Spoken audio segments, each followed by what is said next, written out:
ಎಲ್ಲರಿಗೂ ನಮಸ್ಕಾರ. Welcome to ದತ್ತ ಸದಾನಂದ ಭೋಜನ ಯೂಟ್ಯೂಬ್ ಚಾನಲ್. ಇವತ್ತಿನ ರೆಸಿಪಿ ವೆಜಿಟೇಬಲ್ ಕುರ್ಮಾ.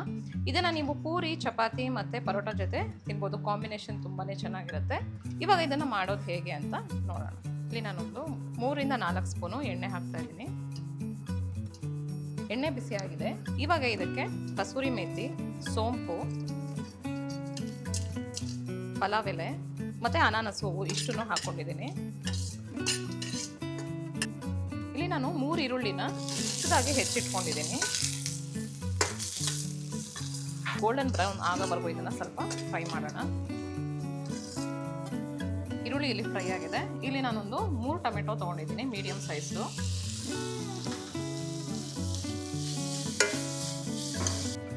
ಟೊಮೆಟೊ ಇಲ್ಲಿ ಸ್ವಲ್ಪ ಮೆತ್ತಗಾಗಿದೆ. ಇದಕ್ಕೆ ನಾನು 7 ರಿಂದ 8 ಬ್ಯಾಡಗೆ ಮೆಣಸಿನ್ಕಾಯಿನ ಸೇರಿಸ್ಕೊತಾ ಇದ್ದೀನಿ. ಒಂದಿಡೀ ಪುದೀನ ಸೊಪ್ಪನ್ನ ಸೇರಿಸ್ಕೊತಾ ಇದ್ದೀನಿ. ಇದೊಂದು ಸ್ವಲ್ಪ ಫ್ರೈ ಆದಮೇಲೆ ಒಂದು ಸ್ವಲ್ಪ ಹಸಿ ಕೊಬ್ಬರಿ ತುರಿನ ಸೇರಿಸ್ಕೊಳ್ಳೋಣ.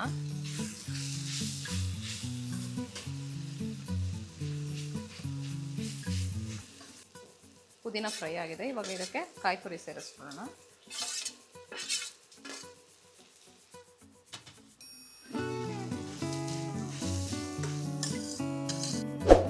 ಶುಂಠಿ ಮತ್ತು ಬೆಳ್ಳುಳ್ಳಿನ ನಾನಿಲ್ಲಿ ಸೇರಿಸ್ಕೊತಾ ಇದ್ದೀನಿ.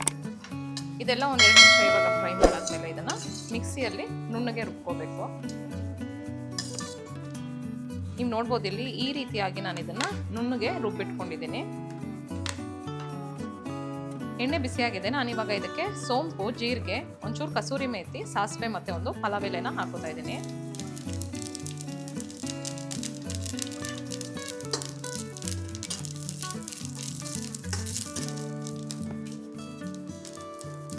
ಇವಾಗ ಫ್ರೈ ಆಗಿದೆ. ಇದಕ್ಕೆ ನಾನು ಬೇಯಿಸಿಟ್ಕೊಂಡಿರೋ ತರಕಾರಿನ ಸೇರಿಸ್ಕೊತಾ ಇದ್ದೀನಿ.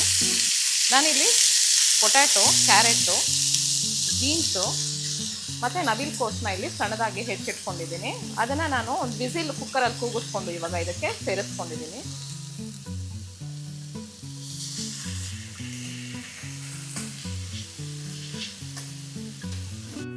ನಾನು ತರಕಾರಿನ ಇಲ್ಲಿ ಫ್ರೈ ಮಾಡ್ಕೊತಾ ಇಲ್ಲ, ಯಾಕೆಂದರೆ ನಾವು ಆಲ್ರೆಡಿ ಅದನ್ನು ಬೇಯಿಸ್ಕೊಂಡಿದ್ವಿ. ನಾವು ರುಬ್ಬಿಟ್ಕೊಂಡಿರೋ ಇವಾಗ ಈ ಪೇಸ್ಟ್ನ ನಾನಿಲ್ಲಿ ಸೇರಿಸ್ಕೊತಾ ಇದ್ದೀನಿ.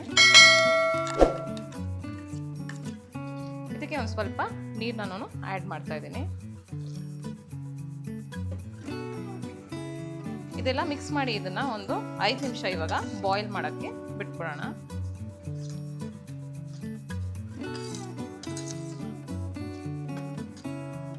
ಒಂದು 5 ನಿಮಿಷ ಬಾಯ್ಲ್ ಆಗಲಿ. ಈಗ ನೋಡಿ, ಇವಾಗ ಇದು ಚೆನ್ನಾಗಿ ಬಾಯ್ಲ್ ಆಗ್ತಾ ಇದೆ. ಇದನ್ನು ಒಂದು 5 ಮಿನಿಟ್ಸ್ ನಾನು ಬಾಯ್ಲ್ ಮಾಡಿದ್ದೀನಿ. ಇದಕ್ಕೆ ಇವಾಗ ನಾನು ಕೊತ್ತಂಬರಿ ಸೊಪ್ಪನ್ನ ಸೇರಿಸ್ಕೊತಾ ಇದ್ದೀನಿ. ಇದಕ್ಕೆ ಲಾಸ್ಟಲ್ಲಿ 1 ಸ್ಪೂನು ತುಪ್ಪನ ಸೇರಿಸ್ಕೊತಾ ಇದ್ದೀನಿ. ಇವಾಗ ಇದು ಸರ್ವ್ ಮಾಡೋಕ್ಕೆ ರೆಡಿ ಇದೆ. ನೋಡಿದ್ರಲ್ಲ ವೆಜಿಟೇಬಲ್ ಕುರ್ಮಾ ಮಾಡೋದು ಹೇಗೆ ಅಂತ. ಇದು ಮಾಡೋದು ತುಂಬಾ ಸುಲಭ. ನೀವು ಇದನ್ನು ಗೀ ರೈಸ್ ಜೊತೆ ಟ್ರೈ ಮಾಡಿ, ಕಾಂಬಿನೇಷನ್ ತುಂಬಾ ಚೆನ್ನಾಗಿರುತ್ತೆ. ಇದೇ ರೀತಿ ಹೊಸ ರೆಸಿಪಿಗಾಗಿ ನಮ್ಮ ಯೂಟ್ಯೂಬ್ ಚಾನಲ್ನ ಸಬ್ಸ್ಕ್ರೈಬ್ ಮಾಡಿ ಮತ್ತು ಬೆಲ್ ಐಕಾನ್ನ ಪ್ರೆಸ್ ಮಾಡೋದು ಮರಿಬೇಡಿ. ಯಾವುದೇ ಹೊಸ ರೆಸಿಪಿನ ನಾವು ಅಪ್ಲೋಡ್ ಮಾಡಿದಾಗ ನಿಮಗೆ ನೋಟಿಫಿಕೇಷನ್ಸ್ ಬರುತ್ತೆ. Thank you.